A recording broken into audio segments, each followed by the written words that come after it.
Okay, Godfall. Godfall is this month's PlayStation Plus game, available for the PlayStation 5, and it's available on the Epic Game Store. I say that, it's Godfall Challenger Edition, and we'll go into what that means a bit later on. I've played Godfall for a couple of hours on the PlayStation 5, a couple of hours on the PC, and this is a taste test. This is just telling you how I found the game. Obviously, it's free for you to download and play, so I'm not doing you a massive service here, but it's fun to talk about this stuff. So, before getting into how Godfall plays, let's just set the scene for what it actually is, because Godfall has a bit of a history. It was billed as quite a big launch title for the PlayStation 5. It was actually the first PlayStation 5 game that was ever shown. And it showed reasonably well. The mix of a kind of Souls-like hack and slash game with a Destiny co-op and loot system with a really nice kind of high fantasy aesthetic. It was pretty appealing, and there were fairly high hopes that this would be big as launch titles go. It was going to carry the PlayStation 5. It was only possible on the PlayStation 5 until it came out on the PlayStation 4 later. And it came out, and it flopped pretty hard. The reviews were not kind to Godfall. So Godfall Challenger Edition on PlayStation Plus has come out just after an expansion pack for the game, and it's kind of pitched as a second chance for the game that was supposed to be good and fell over its own feet. And honestly, we'll get to it, but mistakes have been made. More mistakes have been made.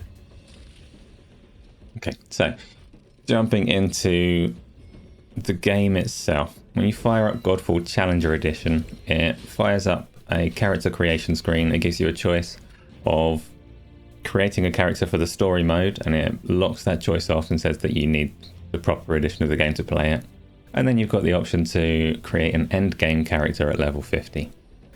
And it's the only option that you have, so you select it. And then it doesn't go onto any kind of character creation screen. It just drops you into the game's tutorial, or it's essentially the opening of the story. It dumps you in as this character called Orin, talking to a couple of other people that they have no consequence as far as I can tell. And you get to it. You start playing the game. Immediately the combat is a little bit strange. You're running around in Godfall. It's a hack and slash game. You're using the triggers to use your light attacks, your heavy attacks. And it seems pretty basic, but it's gone for... it's a very aim-centric game. So if you are facing forwards and there's an enemy kind of 45 degrees on your left, I was quite instinctively pushing the left thumbstick towards that enemy and hitting the slash button. Your character doesn't really care what direction you're moving. It will slash towards your point of view, your aim. It will slash towards where you're looking. So I was quite frequently missing even stationary targets if I wanted to hit some pots that were on the corner, until I kind of adjusted and adapted to the way that it works. You've also got no option to jump or anything like that, and for me on the PlayStation version at least, there was no option to remap the controls, which was slightly frustrating because I've been playing a lot of Demon Souls. The controls are really similar but not quite the same, so when I go back to Demon Souls I'm probably going to get mushed. But anyway, as you're playing through what is essentially the opening of the story, it's very apparent that the story wasn't very good, wasn't very well delivered. You can tell that just from the intro. The central character is bland as... no swearing today. Not a very good character. And the surrounding cast, if you can call them that, just as bland. The whole concept of the story is very basic and delivered in a very tedious, dry way. But the combat, once you get used to it, it's actually kind of good. It surprised me that I was enjoying it. It does take some getting used to. There are some frustrations. The camera is very close to your character, and you have to assume that there's stuff behind you most of the time. But once you get used to the kind of rhythm and pacing of the dodging, the moving and the blocking, and just aiming that camera in the first place, it's a pretty competent hack and slash combat system. And I was kind of getting into it. I was having some fun. So the way that the opening section plays out, it's like you'd expect in a game that's got quite a lot of interacting systems. It's layering these systems onto you. So you start off, you've got your light attack, then they add the heavy attack, then they add the shield, the block, then they add the parry. This all like pretty basic stuff. Then it starts getting a little bit deeper and you get a second weapon. That's fine. Then you start getting some skills to use with those weapons. Then you start getting some interactions between various things, like you might pick your favorite weapon, but you'll find that as you're using that weapon, you build up a polarity charge, and when it's filled up, it's in your best interest to change to your second weapon. So it's forcing you to use both rather than just like settle into a really basic rhythm. And it's the same with the light and the heavy attacks. You start building up both the light and the heavy attacks will chip away at an enemy's health, but the light attack also builds up an extra meter that if that exceeds their health and then you hit them with a heavy attack, you soul shatter them. And I don't know the benefit of that, but it makes them pop in a nice blue glowy bubble. So point being, there are systems, and they're building and they're building and they're building, and I'm getting into the game and I'm having fun, and the story's terrible, but I'm thinking, hey, hang about, this combat's interesting, the loot that's spraying everywhere, and the loot, by the way, it's dropping all over the place in glowing orbs. The items that you can equip, they look a lot like Destiny engrams, but there's a decent variety in what's there. All of this stuff's happening. I'm getting into the game. I get to a boss, smash the boss to pieces, because it is a tutorial, it's not supposed to be difficult. That's not like a brag on my part, but smash the boss to pieces, and then your tedious, boring character is running through some crumbling ruins, and then it goes, great, you're at the end of the game now, good job, chap. Because this is the Challenger Edition, so you're not going to go through this story. You're not going to keep on learning about the systems in a sensible way. Now you're in the end game. And it runs through this horrible sequence of tooltips. There are so many tooltips at this point, introducing the systems that you haven't got to yet. And it says, we've spent 50 skill points for you. Here's your skill tree, it's done, don't worry about it. You've now got level 50, really high quality looking loot that you can equip in all of these slots. Don't worry about it, just equip them all. You've also got these Valor Plate suits that are supposed to be central to the game. It's one of the big criticisms of the game, is that actually they don't do very much to change the combat. But you've got these Valor Plates now, you can craft them, you can make them, you can change central parts of your character. Every one of these has a system of augments, like Final Fantasy materia. Go and slot those as well. You've got a load of them in your inventory now. Oh, by the way, here's some quests. Oh, by the way, there's Ascension levels as well. You can grind through all of those. And it dumps so many systems onto you that's like, And by the way, the skill points, when I say that they've spent 50 skill points, these aren't like passive skills. They're things that are quite central to the gameplay. So now you look through this skill tree and you're like, oh, so now there's a timing element to my attacks. I've learned a shield slam skill. I've learned all of these things, and I've got no freaking idea how to play the game anymore. There's a vendor that sells even better items. I can upgrade the items. I've got a bunch of currency to upgrade and buy new items. And I can just jump into the end game multiplayer. And that's what the Challenger Edition is.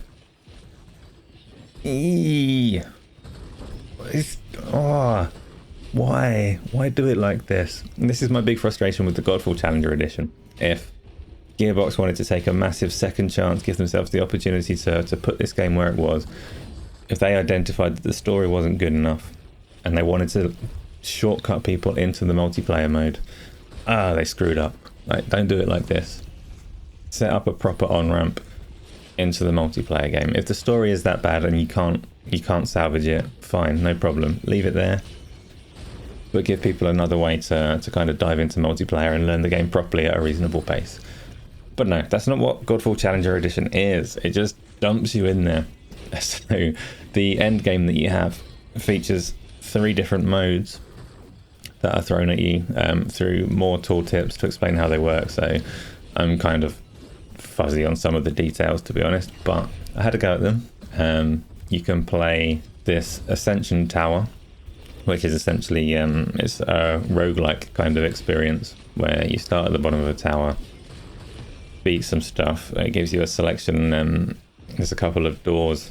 You can choose what kind of route of powering up you'd like to choose. It's a little bit like Hades in that sense, in that there'll be a door that's like, go through this one if you want to increase your might, go through this one if you want a chance at winning a polearm. And then you go through and you fight some more stuff and you do some things. And it's nice enough. You can do that on your own. You can do that with a team of 3 people. Fine. I don't know. I think with some friends, maybe there'd be some life to that mode. Then you've got this mode they're called Dreamstones.